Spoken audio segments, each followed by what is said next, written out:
بسم اللہ الرحمن الرحیم۔ آج ہم بات کریں گے نون ساکن و تنوین اور میم ساکن کے قواعد۔ نون ساکن وہ ہوتا ہے جس پر جزم ہو، یعنی جس نون کے اوپر جزم ہوگا اس کو نون ساکن کہتے ہیں، اور جزم کا دوسرا نام سکون ہے۔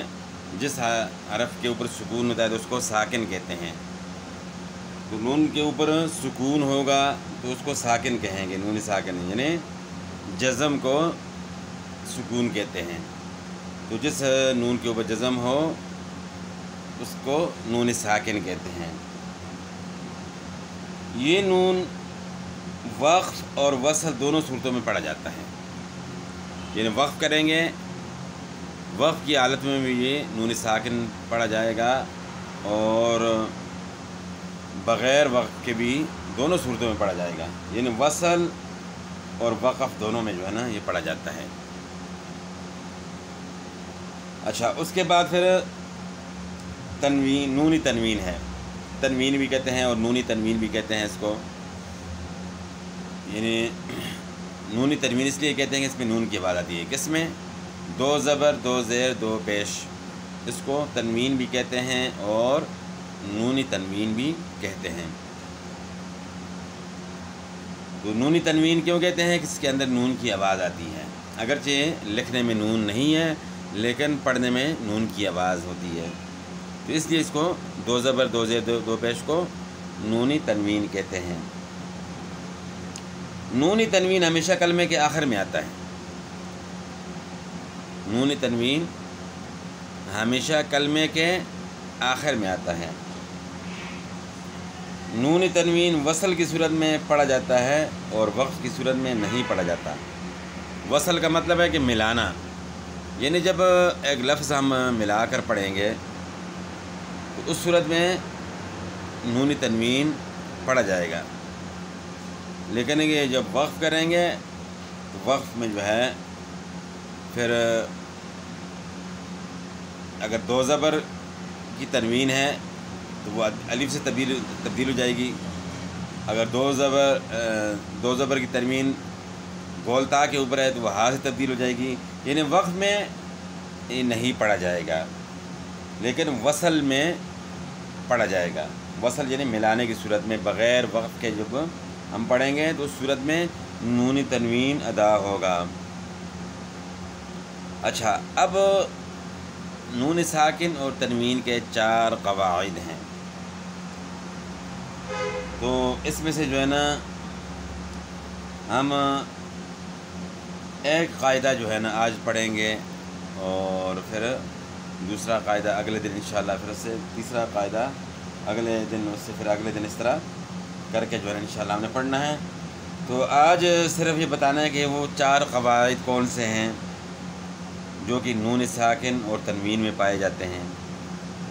نمبر 1 اظہار، ضوا کے ساتھ اظہار۔ نمبر 2 ادغام۔ نمبر 3 اقلاب۔ نمبر 4 اخفاء۔ اب ان چاروں کا جو ہے نا مطلب آپ نے سمجھنا ہے، اور باقی ان پہ جو ہے نا گفتگو جو ہے وہ الگ الگ جو ہے نا ہوگی۔ تو آج جو ہم صرف اظہار کے متعلق جو ہے نا گفتگو کریں گے، باقیوں کے متعلق نہیں کریں گے، لیکن مطلب جو ہے نا چاروں کا جو ہے نا جاننا ضروری ہے اس ویڈیو کے اندر۔ نمبر 1 اظہار ہے۔ اظہار نون ساکن و تنوین پہ کب ہوگا؟ جب نون ساکن یا تنوین کے بعد حروف حلقی آ جاتی ہے، اس وقت اظہار ہوتا ہے۔ اور ادغام کا کیا مطلب ہے؟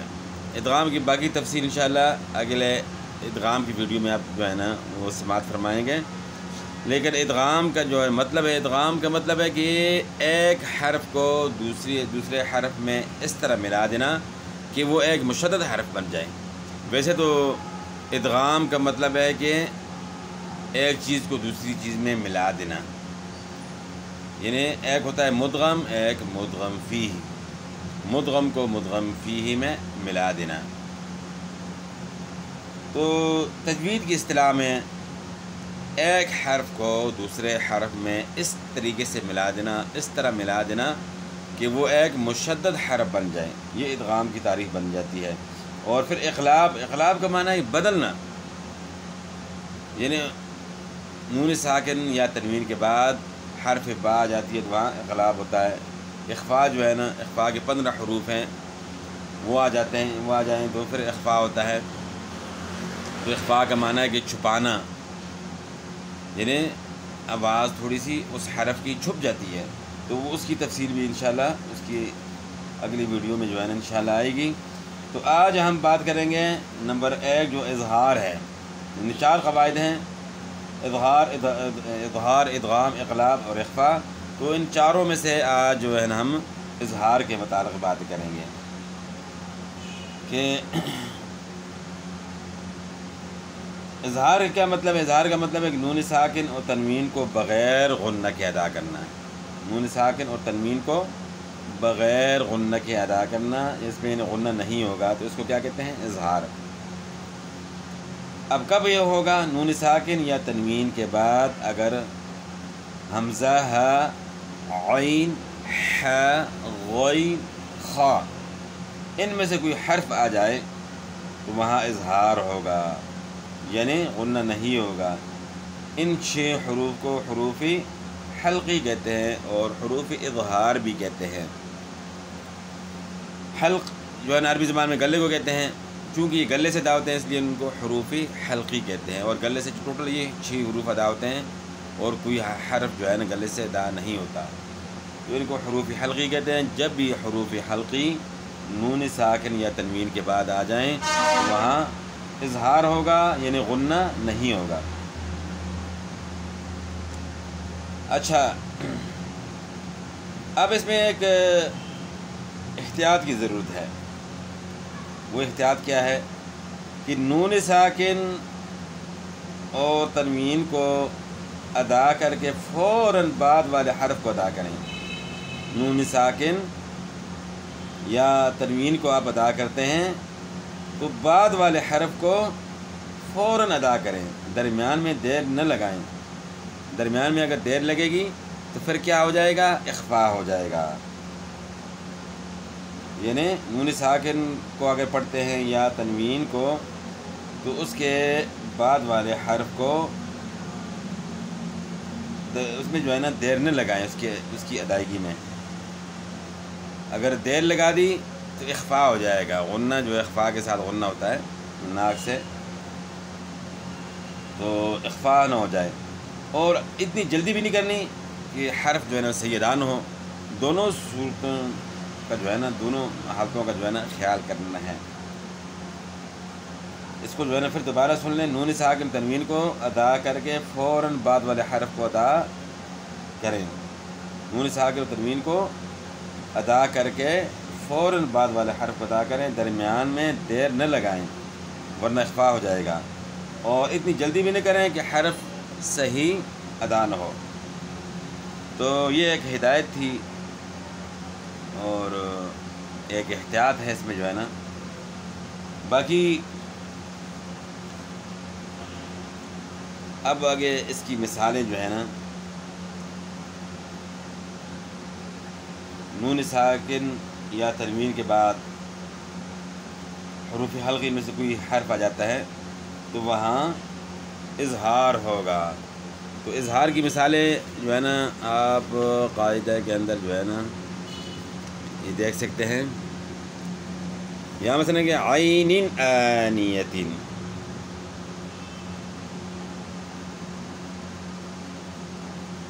عین آنیۃ، تنوین کے بعد حروف حلقی میں سے حمزہ ہے اس لیے یہاں غنہ نہیں ہوگا، عین آنیۃ۔ تو اس طرح جو ہے نا سورہ فاتحہ کے اندر ہم پڑھتے ہیں انعمت، تو وہاں بھی جو ہے اظہار ہوگا، غنہ نہیں ہوگا۔ تو باقی مثالیں جو ہے نا آپ قرآن پاک سے جو ہے نا تلاش کر کے دیکھ سکتے ہیں کہ نون ساکن کے بعد، اور اسی طریقے سے جو ہے نا یہاں جو ہے نا کچھ مثالیں ہیں من علم، ذرا صفحہ جو ہے صاف جو ہے نا نہیں آ رہا، من حکمت، من غل، من خوف، عذابا علیما، نوحا ہدینا، قرآنا عجبا، قرضا حسنا، میثاقا غلیظا، نارا خالدا، عذاب علیم، جرف ہار، شیء علیم، حکیم حمید۔ یہ تقریباً ساری مثالیں جو ہے نا نون ساکن کے بعد حروف حلقی جتنے بھی ہیں، حمزہ ہا، عین ہا، غین ہا، یہ تمام کی مثالیں جو ہے نا انہوں نے دی ہوئی ہیں۔ یہ نون ساکن کے بعد من علم میں عین آ گیا، من حکمت میں جو ہے نا نون ساکن کے بعد حا آ گئی، اور من غل میں جو ہے نون ساکن کے بعد غین آ گیا، من خوف میں جو ہے نا نون ساکن کے بعد خا آ گئی، عذاباً علیماً میں تنوین کے بعد حمزہ آ گیا، نوحاً ہدینا کے بعد نوحاً ہدینا میں جو ہے تنوین کے بعد حروف حلقی میں سے ہا آ گئی ہے، قرآن عجباً یہاں جو ہے تنوین کے بعد حروف حلقی میں سے عین آ گیا ہے، قرضا حسنا تنوین کے بعد حروف حلقی میں سے حا ہے، میثاقا غلیظا یہاں جو ہے تنوین کے بعد حروف حلقی میں سے غین ہے، اور اسی طرح نارا خالدا یہاں تنوین کے بعد حروف حلقی میں سے خا ہے، عذاب علیم یہاں جو ہے نا تنوین کے بعد حروف حلقی میں سے حمزہ ہے، اسی طرح جروف ہار یہاں جو ہے تنوین کے بعد حروف حلقی میں سے ہا ہے، اور شیء علیم تنوین کے بعد حروف حلقی میں سے عین ہے۔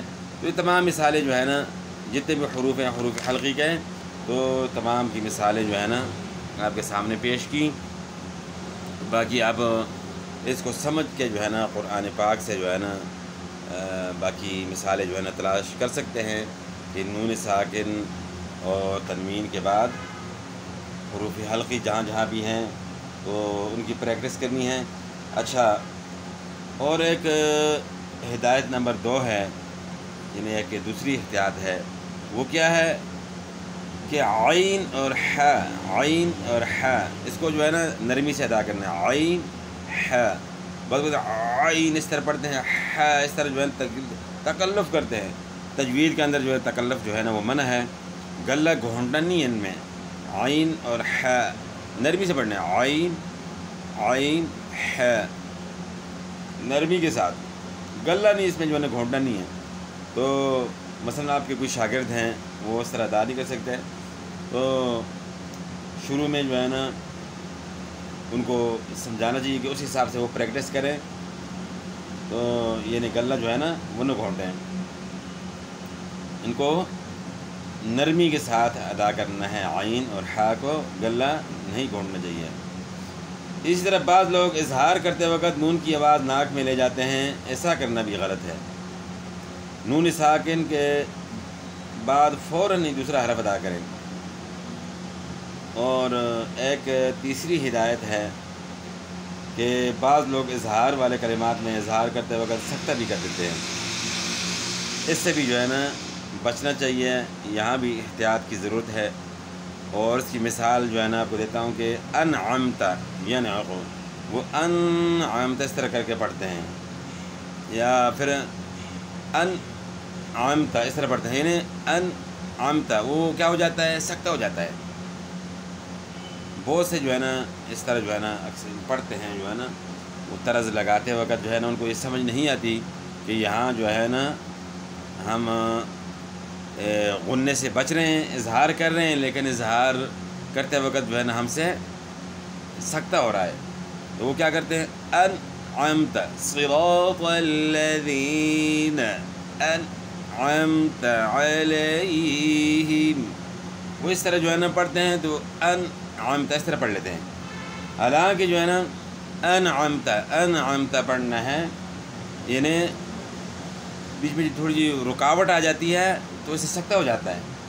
اور اسی طرح ینعق لفظ ہے، وہ یہاں بھی جو ہے نا بعض لوگ جو ہے نا ینعق، اور بھی اس طرح مثالیں ہیں، لیکن یہ جو دو مثالیں آپ کے سامنے پیش کر رہے ہیں، ایک انعمتا اور ینعقو میں وہ ینعقو اس طرح پڑھتے ہیں، ینعقو تھوڑی سی بھی جو رکاوٹ جو پیدا کر لیتے ہیں وہ سکتہ ہو جاتا ہے، تو نون ساکن کے بعد حروف حلقی آ جائے تو وہاں سکتے سے بھی بچنا ہے۔